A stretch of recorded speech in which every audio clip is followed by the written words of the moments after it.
Tu as fait 6 heures de droit du travail aujourd'hui, 6 heures de formation donc à Gérardmer. Comment ça s'est passé? Comment c'était l'ambiance?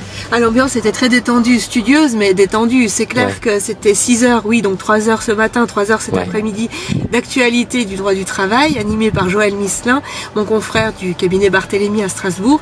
On était une petite trentaine pour cet atelier et les échanges étaient vraiment très instructifs. Et vous avez pu échanger un peu, discuter des fois Oui, justement, il y avait pas mal de jurisprudence qui était sujet à controverse. On a pu échanger, chacun a pu donner son point de vue. C'était très très instructif. Ouais.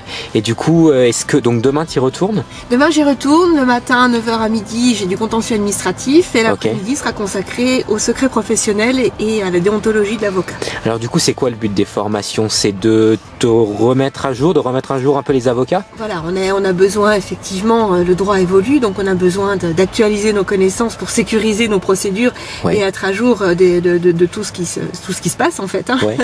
Et puis on a aussi un quota, on a 20 heures de formation continue obligatoire. Obligatoire par le barreau, donc c'est 20 heures annuelles ou 40 heures sur 2 ans si on n'a pas pu effectivement faire les 20 heures dans l'année.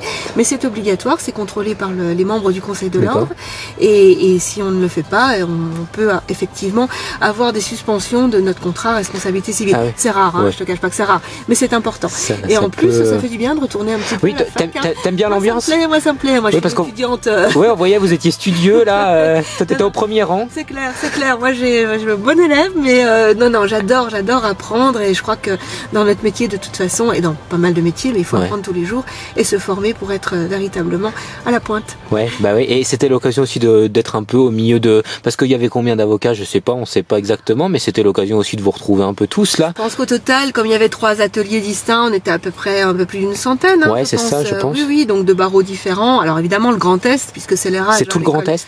C'est l'école régionale des avocats du Grand Est qui l'organise, donc il y a beaucoup de gens du Grand Est, mais il y avait plusieurs barreaux et c'est vrai que ça fait du bien aussi de confronter nos pratiques et d'échanger aussi entre confrères, c'est clair. D'accord, bah merci Nancy, alors on te retrouve bientôt pour la suite des vidéos sur la chaîne YouTube. Bien sûr, à très bientôt Pierre, avec grand plaisir.